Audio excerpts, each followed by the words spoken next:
네, 오늘은 빼앗기지 마세요. 빼앗기지 마세요라는 말씀 제목으로 청년부 헌신 예배 말씀을 증거하도록 하겠습니다. 우리는 세상에 살면서 정말 많은 것들을 지켜내고 살고 있습니다. 그죠? 그런 의미에서 나이가 지긋이 있으신 우리 권사님들, 또 집사님들, 장로님들 보면은 그동안 세월 가운데 얼마나 많은 것들을 지켰는지, 그걸 지키기 위해 얼마나 많은 눈물도 흘리고 땀도 흘렸는지 생각해 보면 참 존경스러운 마음이 많이 듭니다.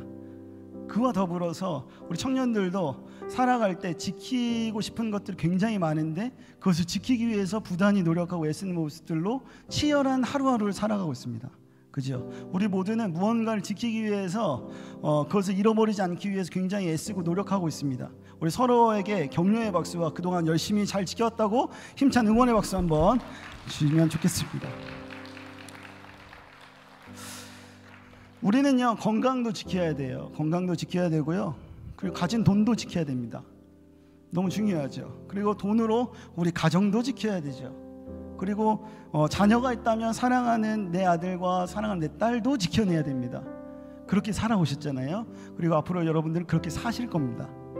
지키려고요. 치열하게 아마 사실 건데요, 우리가 그 치열하게 살아가는 것, 그리고 그것을 지키기 위해서 부단히 노력하면서 하루하루를 버텨내가는 것에 정말 존경의 마음을 늘 가지고 있을 수밖에 없습니다. 우리 또 어르신들 보면 더 그러하고요, 치열하게 살고 있는 청년들 보면 그 존경의 마음이 더욱더 그러하고요. 질문하겠습니다. 사랑하는 여러분, 많은 것들을 지켜야 할 여러분이 지금 잃어버리면 정말 안타까운 게 뭐가 있을까요? 건강,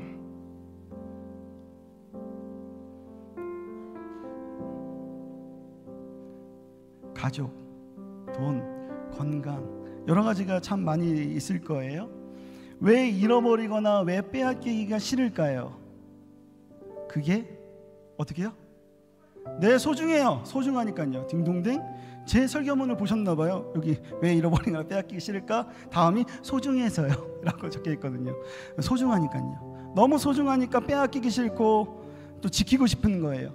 잃어버리거나 빼앗기기 싫은 것을 다른 표현으로 지키다 라고 표현하죠.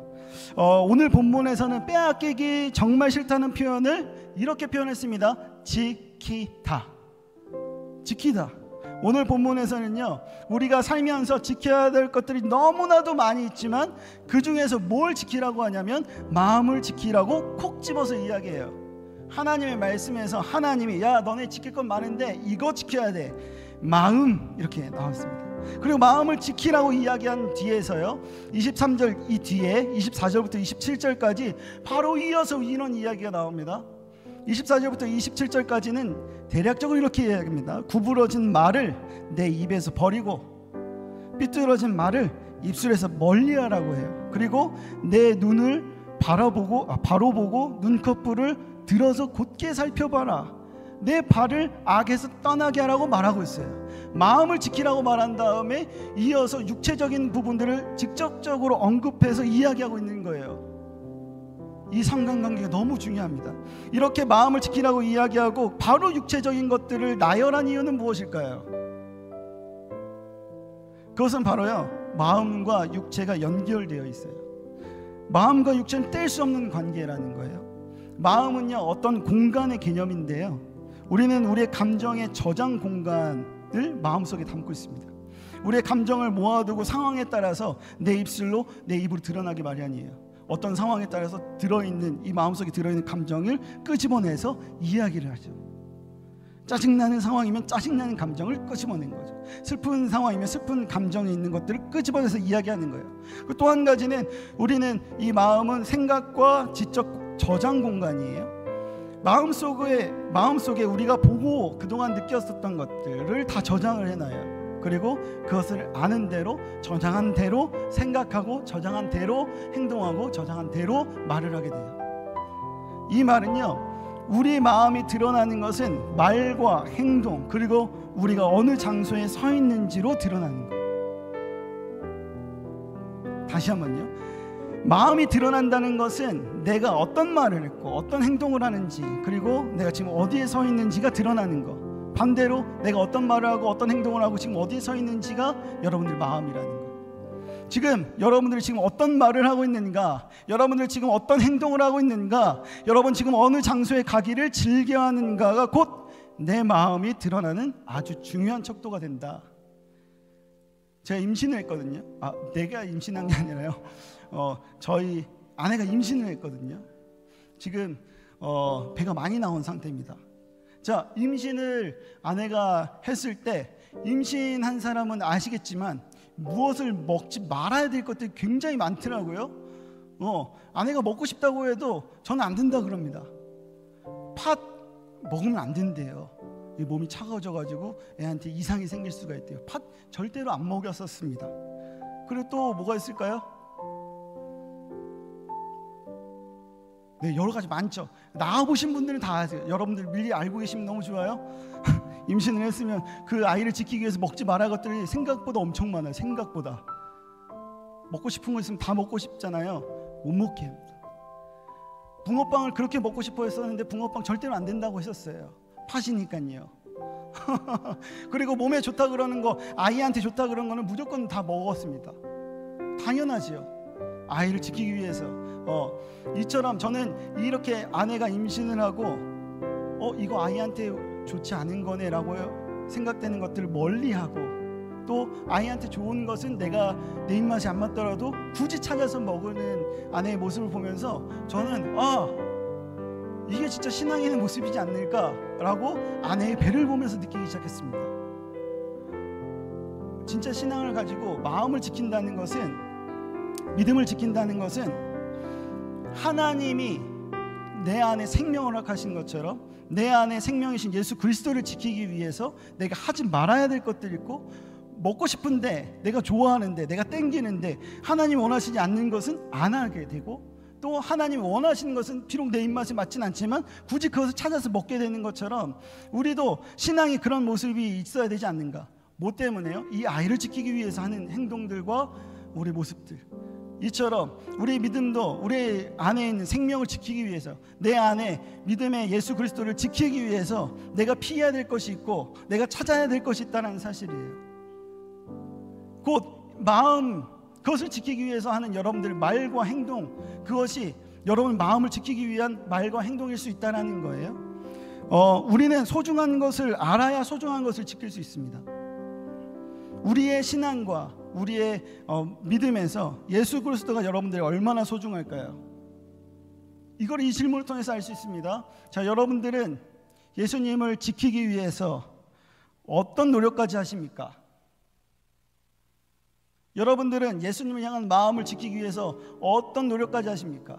무슨 말을 하고 어떤 행동을 하고 어디에 서 있으십니까?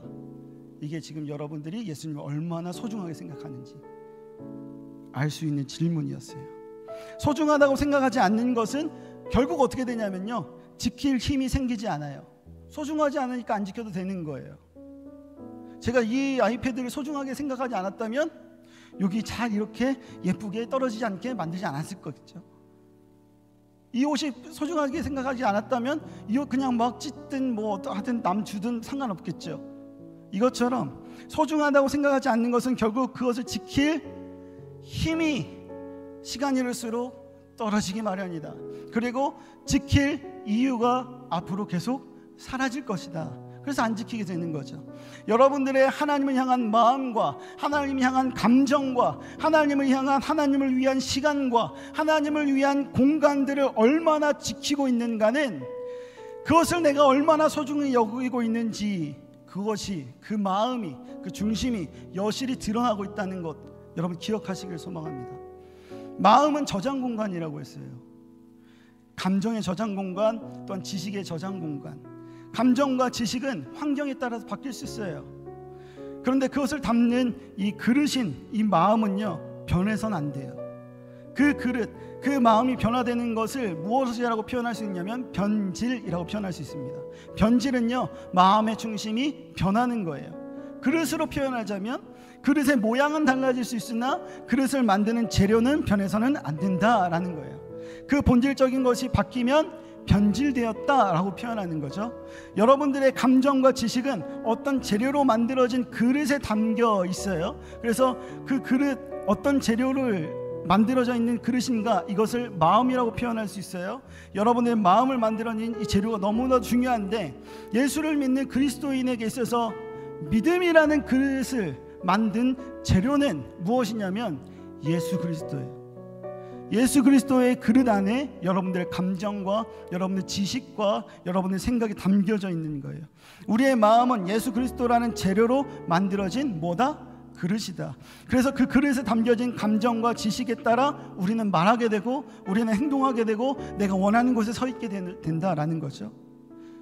오늘 성경에서 마음을 지키라고 이야기하고 있어요. 어떻게 하면 지킬 수 있을까요? 엄청 고민하기 시작했습니다. 어떻게 하면 지킬 수 있을까? 마음을, 예수 그리스도에 대한 그 예수 그리스도를, 그 생명을 내가 어떻게 지킬 수 있을까? 어떻게 하면 그 마음을 지킨다는 것은 누군가 빼앗아 갈 건데, 이 빼앗기지 않기 위해서 내가 어떻게 할 수 있을까? 예수 그리스도로 만들어진 이 마음을 어떻게 하면 내가 지켜내고 빼앗기지 않을 수 있을까? 엄청 고민하고 묵상하기 시작했었습니다. 그랬더니 예전에 제가 청소년부 했을 때 설교했었던 예화가 딱 하나가 생각나더라고요. 청소년부 저와 함께 했었던 친구들은 혹은 교사 선생님들은 단번에 맞출 수 있을 거예요. 여기 악한 양하고 여기 선한 양이 있습니다. 싸움을 붙여요. 누가 이길까요? 1번 선한 양, 2번 악한 양. 자, 나는 1번인 것 같다. 자, 나는 2번 선한 양인 것 같다. 3번, 이걸 왜 나한테 질문하는가? 네. 자, 악한 양하고 선한 양하고 싸움을 붙였어요. 누가 이기냐면요, 밥을 더 많이 준 양, 그 양이 이깁니다. 네, 밥을 더 많이 준 양. 내가 밥을 악한 양한테 더 많이 주잖아요. 악한 양이 더 힘이 세질 거 아니에요. 그럼 선한 양이 이기는 거죠. 반대로 선한 양에게 밥을 더 많이 줬어요. 그럼 선한 양이 힘이 세질 거 아니에요. 그럼 악한 양을 이기겠죠. 매일 여러분들이 어디에 더 많은 먹이를 주는지에 따라 승패가 결정되어져 있어요. 여러분들 마음 가운데 무엇에 더 많은 밥을 주고 있는가? 이사야서 46장 12절을 살펴보면 이렇게 나옵니다. 본문 나올 거예요. 이사야 46장 12절에 보면요, 마음이 완악하여 의에서 멀리 떠난 너희여 나를 들으라 라는 하나님 말씀이 있습니다. 악한 세력은요, 이 사단은 우리의 마음을 완악하게 만들어서 하나님으로부터 멀리 떨어지게 만들어요. 우리 마음을 빼앗는다는 거예요. 우리의 마음을 빼앗는 세력은 악한 세력이고 사단의 괴계예요. 자, 악한 양이 이길까요? 선한 양이 이길까요? 자, 우리의 마음을 빼앗기지 않는 방법을 묵상하다가 찾게 되었습니다. 어마무시하죠. 한번 보세요. 에베소서 6장 11절에서부터 13절까지 말씀입니다. 다 같이 읽겠습니다. 시작. 마귀의 계계를 능히 대적하기 위하여 하나님의 전신갑주를 입으라. 우리의 씨름은 혈과 육에 대한 것이 아니요 정사와 권세와 이 어둠의 세상 주관자들과 하늘에 있는 악의 영들에게 대함이라. 그러므로 하나님의 전신갑주를 취하라. 이는 악한 날에 너희가 능히 대적하고 모든 일을 행한 후에 서기 위함이라. 하나님의 전신갑주를 입어서 그 마음 속에 있는 마음을 지키는 거예요. 쉽게 말해서 이 전신갑주는요, 하나님의 말씀을 진리로 여기고 그 말씀을 듣고 또 모든 기도와 모든 간구로 의식을 하든지 내가 의식을 못하든지 성령 안에서 내가 기도하고 이를 위해서 깨어서 구하기를 항상 힘쓰다 라는 말이거든요. 나 스스로 입을 벌려서 하나님의 말씀을 담는 것처럼 내 주위의 사람들이 그렇게 되어지기를 또 기도해야 된다라고 에베소서 말씀에 이렇게 나와 있어요. 우리가 구부러진 말을 하고 우리가 삐뚤어진 말을 해서 상대에게 상처를 주는 이유는 이쪽이나 저쪽이나 쉽게 내 유익과 내 편의에 맞춰서 내 입맛에 맞춰서 좌로 우로 치우치는 이유는, 그리고 내 발이 하나님이 원하시는 그 선한 곳이 아니라 악한 곳에 서 있었던 이유는 바로 뭐였냐면 바로 마음을 빼앗겨서였어요. 오늘 우리가 본문에서 그렇게 중요하다고 생각하는 마음을 세상에 뺏긴 이유를 어쩌면 우리는 이미 잘 알고 있어요. 다른 것을 소중하게 여기지 마세요. 마음을 소중히 여겨 지키는 것이 먼저이길 소망합니다. 여러분들의 마음을 마음대로 하지 마세요.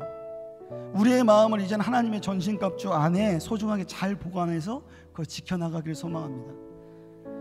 다른 것 다 가지고 있어도요, 우리의 마음을 잃으면 모든 것을 잃는 거예요. 그 말씀과 그 예화가 성경에 나와 있더라고요. 사무엘상 16장 7절에 이렇게 나와 있습니다. 여호와께서 사무엘에게 이르시되 그 용모와 신장을 보지 말라. 내가 이미 그를 버렸노라. 나의 보는 것은 사람과 같지 아니하니 사람은 외모를 보거니와 나 여호와는 중심을 보느니라. 아멘. 하나님이 사무엘에게 말했어요. 내가 사울을 버렸다고. 그 이유가 뭐예요? 신장과 용모로 버린 게 아니라 그가 마음이 떠나서 버린 거예요. 그리고 내가 새 사람을 뽑을 건데 그 사람이 어디를 보는 거냐면 그 외모와 신장이 아니라 그의 마음을. 그래서 다윗이 하나님의 마음에 어떤 자? 합한 자. 그 마음을 잘 지키도록 애쓰고 노력한 자. 하나님의 마음에 마음이 덮이도록 노력한 자. 그것을 지키기 위해서 늘 애쓴 자. 빼앗기지 마세요. 하나님의 마음을 빼앗기지 않는 우리가 되어지기를. 그래서 우리가 하는 말과 우리가 하는 행동과 우리가 서 있는 이곳이 하나님이 원하시는 곳이 되고, 하나님이 원하시고 기뻐하시는 말이 되고, 하나님이 원하시고 기뻐하시는 행동을 하기 위하여 우리가 늘 애쓰고 노력하길 소망합니다. 구부러진 말을, 삐뚤어진 말 하셨던 분이 계시다면 하나님의 마음을 회복하세요. 여러분들 잘못된 것, 하나님이 원하시지 않는 곳에 지금 서 계시다면 마음이 회복되도록 기도하세요. 하나님 원하시는 것은 외모와 모양이 아니라 여러분들의 마음, 나의 마음이라는 사실, 그것을 지키기 위해서 내가 늘 말씀을 묵상하고 그것을 기억하고 늘 깨어서 기도해야 된다는 사실을 잊지 마세요. 선한 양과 악한 양 사이에 여러분들 어디에 더 큰 밥을 주시기를 원하십니까? 선한 양. 다 같이 기도하도록 하겠습니다.